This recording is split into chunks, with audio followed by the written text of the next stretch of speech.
Today we're going to work on lesson 2.7, which is about solving equations, but we're going to kind of step it up and work on solving more complicated equations since we're now in pre-calculus.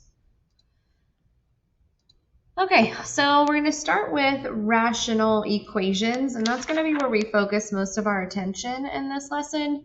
And I just want to point out that a rational equation means that it's written in the form of something divided by something. So you might typically, in a rational equation, you have some kind of polynomial divided by some other kind of polynomial function, with the understanding that, of course, the denominator cannot be zero. So we're going to solve the equations in a couple of different ways. Let's start with something simple like this. So with this particular question, because the fraction is equal to 0, if I want to solve the equation for x, what I can start with is multiplying by the denominator, because the denominator is technically being divided, right, in this problem. So if I multiply both sides by the denominator, that's going to make this go away, and would just simply leave you with x minus 3 equals 0, because 0 times anything is 0. And then all you would have to do is add 3 to solve. So x equals 3 would be the solution for that particular rational equation. Okay. Other ways that we can solve rational equations are to clear the fractions or get rid of the fractions. There's two ways to do that. Option 1 is to begin by finding the least common denominator. So you would get a common denominator for everything and go from there. Or you can actually get rid of the denominators by multiplying your entire equation by your least common denominator, and I will show you that as well. That one comes with a warning label that sometimes when you multiply by the least common denominator, you could possibly introduce something called an extraneous solution. So an extraneous solution would be when you have an equation that has variables in the denominator, or like variables inside of a radical, you have to make sure that your answers actually check out. So like if I had something, I don't know, this is just totally made up. If I had something like 2 over x plus 3, I know that x cannot equal negative 3 because that would mean the denominator is equal to 0. So let's say I was solving an equation that involved something like this and I got negative 3 as my answer. We would call that extraneous because when you plug it back in, it creates something that is not solvable. Okay, so let me show you what we can do. So we're going to solve this equation, and I'm actually going to use option 2 on that slide that said clearing fractions. And so option 2 says, figure out what your common denominator would be and multiply everything by that. So my common denominator on this one's pretty easy to spot because we only have one denominator. So our common denominator would just be x. So we're going to take that common denominator and we are going to multiply every single part of this equation by that denominator. Okay? And so what will happen is you'll end up with x squared plus, and I'm multiplying. Remember, x is the same as x over 1, so I'm doing top times top, bottom times bottom. So 6x over x, and then that equals 5x. And what should happen is anywhere that you do have a fraction, it should go away. And you can put these over 1 if you want to, just to see what's going on. So like x squared over 1 just reduces to x squared. 6x over x reduces to just 6. And 5x over 1 reduces to 5x. So now I've created something that does not have fractions anymore, which gives me a little bit more freedom as to how I can solve this. From here, I do have an x squared term and an x term, so I'm going to have to use, I'm going to have to put everything on one side and use like factoring or something similar to solve this equation. So I'm going to factor this trinomial. And I'm looking for what times what adds up to 6. I'm sorry, what times what equals 6 that adds up to negative 5. So that would be negative 3 and negative 2. Then you're going to take each one of your factors and set each one equal to 0 and solve for x to find your answers or your solutions. And remember that extraneous solutions can occur. So before you go ahead and say, yep, these two are my answers, you're going to take each one and you're going to plug it back in to the original equation to make sure that it works. So if I plug 3 in everywhere that I see an x, does that actually give me 5? 3 plus 2 equals 5, that's right. And I'm also going to check x equals 2. So plug 2 in everywhere that you see an x. Does that work? 2 plus, this would be 3 equals 5. That does work. So both of these they're not extraneous because they do actually work when you plug them back in. Okay, let's try another one where we're doing the clearing the fractions skill. So in this one, what would my common denominator need to be? Well, I only have one denominator, and that denominator is x minus 3. So that's going to be the thing that we're going to multiply through to get rid of our fractions. And I'm going to do this in baby steps just to make sure that you understand what's going on. So if I multiply by x minus 3, that would just give me x times x minus 3, and I'll multiply that out here shortly. In the middle, it would be 1 times x minus 3 over x minus 3. And then at the end, 1 times x minus 3 is just x minus 3. And then we're simplifying. Well, anything that's over 1 can just be simplified to whatever the numerator is. In the middle, you have an x minus 3 on the top and the bottom, so cancel those. And then x minus 3 over here. Okay, all your fractions are gone, so now you're going to focus on solving the equation, which means you're going to start with distributing. So this would be x squared minus 3x plus 1 equals x minus 3. From here, I would like everything to be on one side so that we can combine like terms. So this would be x squared minus 4x plus 4 is equal to 0. And once you see the equal to 0, that means you are able to do factoring to finish the solving process. So we end up getting x minus 2 times x minus 2. And normally we set each thing equal to 0, but you really don't have to because they're the same. And you're going to get the same answer for each one. So there's no need to like repeat yourself and have both answers. Okay, now we need to go back and check and make sure that that answer is legit. So we're going to check and make sure x equals 2 actually works by plugging 2 back into the original equation everywhere that we see an x. We want to make sure that this does equal 1. So let's see. 2 minus 3 is negative 1. 1 divided by negative 1 would be negative 1. That does work. So you have an answer of 2 that is not extraneous, so you can keep that number.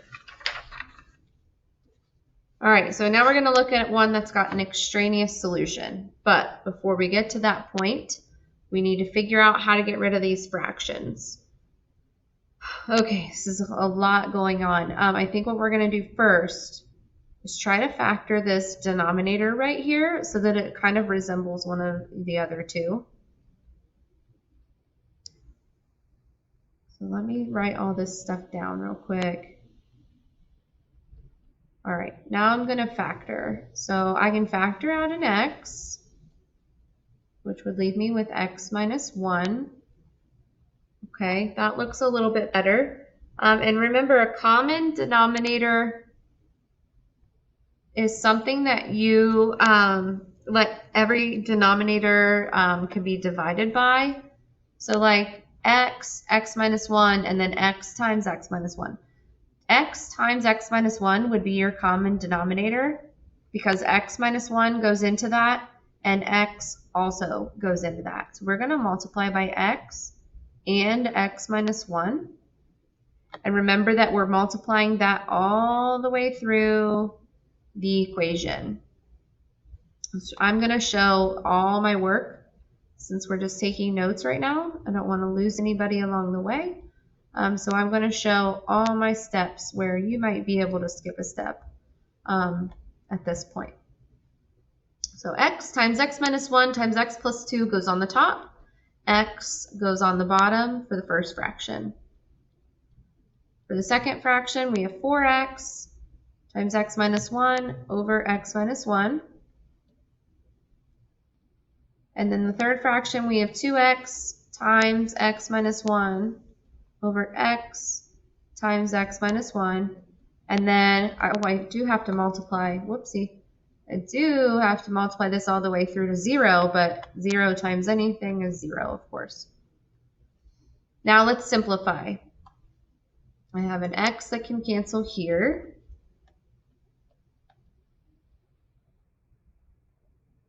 Okay.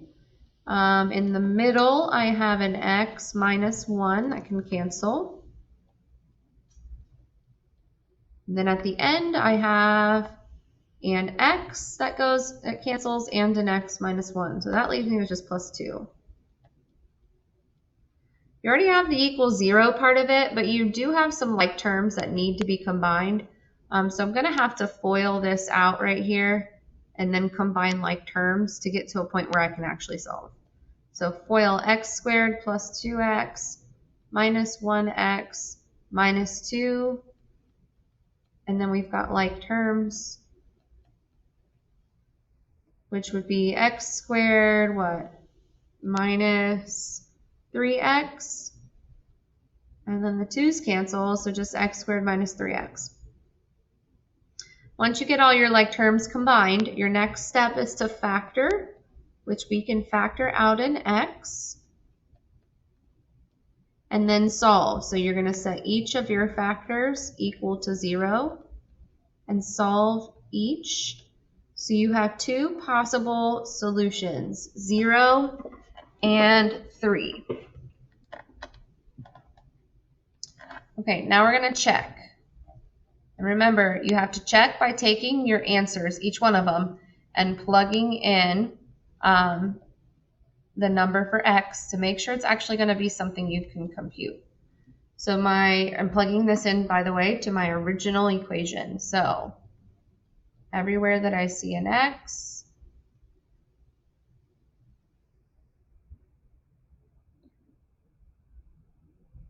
it looks something like this. And I see a couple of issues with just plugging in 0. Here's an issue right here. I can't divide by 0. That's not a thing, so I can't compute this part of the problem. Here's another divided by 0. I can't do that. That's not legal. So basically, 0 is an extraneous solution, meaning when you go to plug it back in, you can't actually get an answer with a 0. So you need to take that out of your solution set. Now, I would like to see that you got 0 in the first place and that you checked it and knew it was wrong. So just have x equals 0 written, but then draw an x through it like this to show me that you discovered that it is extraneous. Okay. It's possible to have no extraneous solutions. It's possible to have only one. It's possible to have 2 extraneous solutions. So just because this one doesn't work doesn't mean that 3 does. So you got to keep going and check 3 to make sure that it gets you an actual answer as well.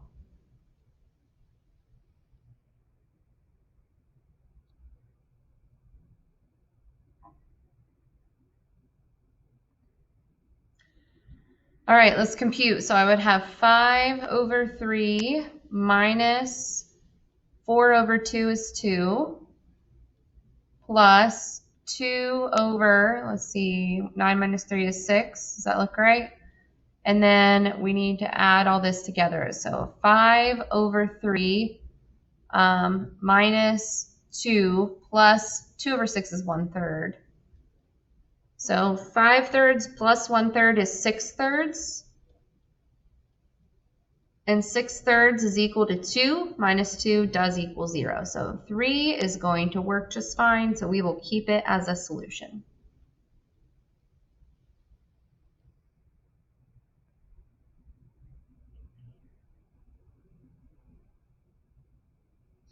Okay.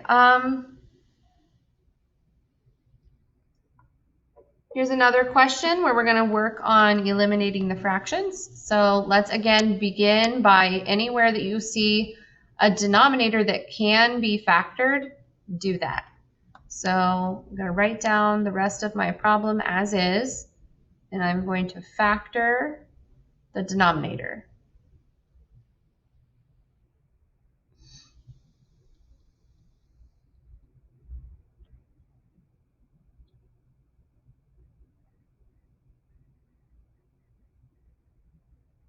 Okay, now that I've factored my denominator, I think it helps us to figure out what our common denominator would need to be.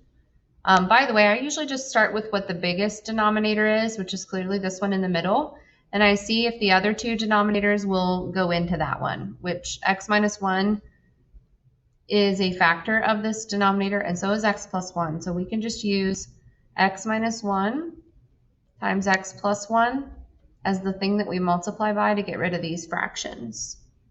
So that we get to run through the whole equation. So let's see what that's going to turn out as.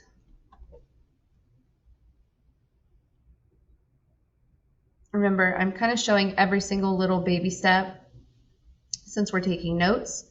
But some of you might be watching this thinking that you found a shortcut, and you probably have. And if that's the case, go ahead and do it. I just would rather show all the steps in the note-taking process as to not confuse anyone.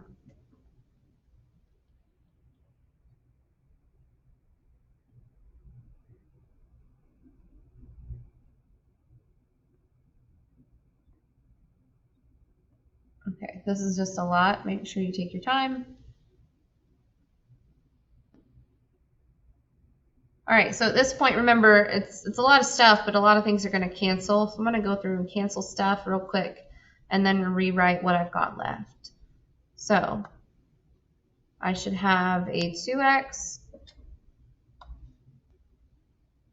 plus 3 and an x plus 1. In the middle, just 10. And then 2x minus 3 times x minus 1 there at the end.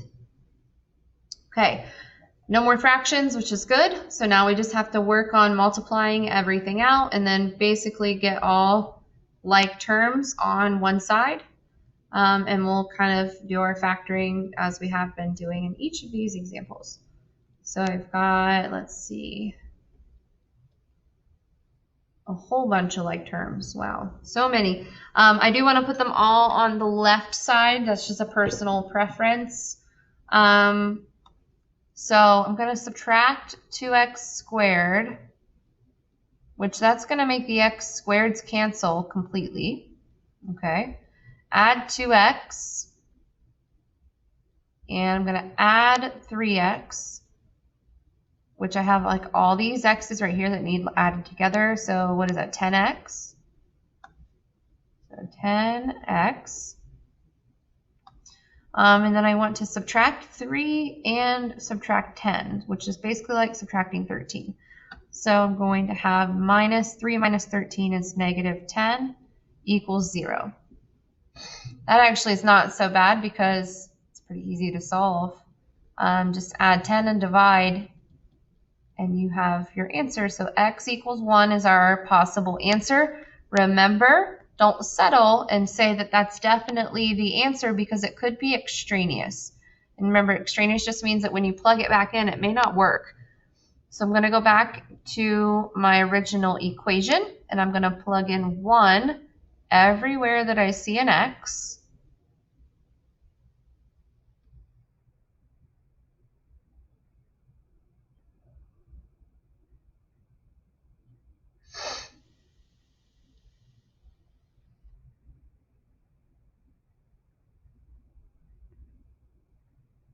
And I'm going to start to solve. However, I'm going to run into two issues. 1 minus 1 is 0, and that means I'm dividing by 0, which is not computable. Same thing here. I would be dividing by 0. So x equals 1 is actually extraneous, which means that it doesn't work. And because it was our only solution, and we found that our only solution did not in fact work in the equation, that means that this particular question actually has no solution, okay? We did solve and find that x was 1 algebraically, but obviously when you go back to plug it in, it won't work. So your answer on that one is going to be no solution. Okay, got a word problem for you. And this word problem says that you're going to find the dimensions of a rectangle with a minimum perimeter if its area is 300 square feet. So we're going to start by saying how to find the area of a rectangle. Area of a rectangle is found by taking the length times the width. In this question, the area is 300. So we need the length times the width to equal 300. Okay? It also says that you want to take the perimeter and you want the perimeter to be as small as possible. So let's start with this equation. This would be how you would find the perimeter of a rectangle, by the way.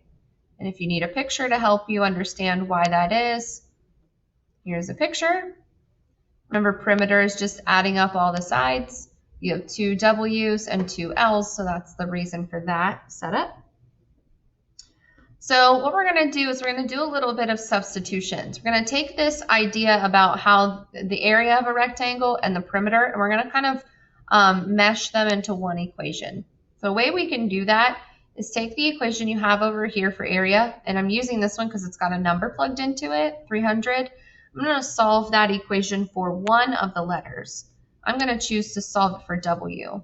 And so if I solve for W, I would be dividing by L. So basically 300 divided by the length is equal to the width. I'm going to take that and I'm going to plug this in to my perimeter equation for W.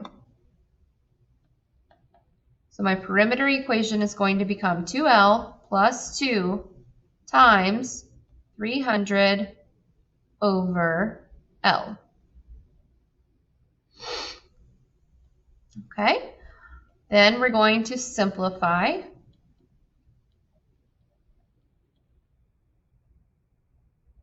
Which would just be 2L plus 600 over L.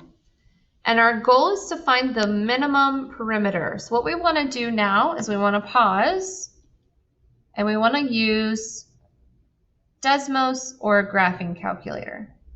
Okay, because this is an equation that you can't solve by hand.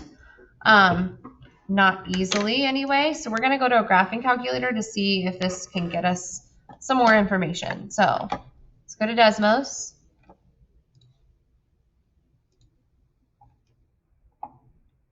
And we're going to graph the equation. Now, let me go back real quick. Our equation was P equals 2L plus 600 over L. Desmos and graphing calculators don't really work well with L's and P's. They work better with X's and Y's. So everywhere that you see an L, change that to an X. And then P is going to change to a Y. So we're going to graph it with Y's and X's so that our graphing calculator or Desmos can understand what we mean. All right, when I graph mine, I don't see it, but the reason for that is that my graph is not scaled correctly. So I need to go to my scale. Now I could just zoom out until I find what I need. Like this. There's my graph, it's starting to show up. Or I can change the scale up here, change the X's and Y's, by the way. So here's our graph. I'm not even going to look at the bottom of it because those are negative numbers. And negative numbers don't make sense in this problem because they represent the length and the width. All right, if you go back and read the question, it does say you want to find the minimum perimeter. So what you're looking for is you're looking for the minimum of your graph. And you're going to get a minimum right here. So this is 17.321 and 69.282. So I'm going to go back and write that in our slide.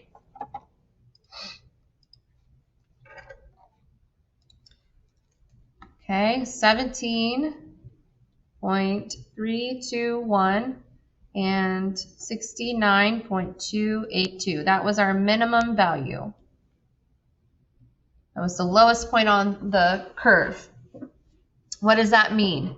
That means in this equation we just wrote that the x value was 17.321 and the y value was 69.282.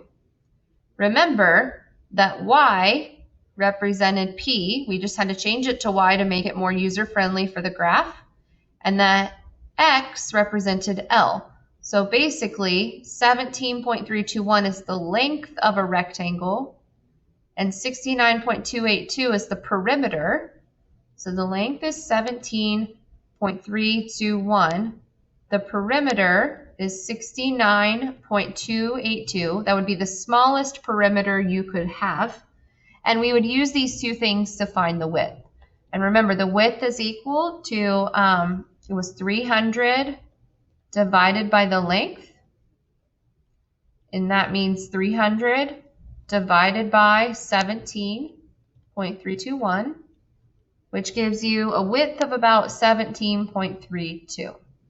So the width and the length are almost similar in size, almost the same in size.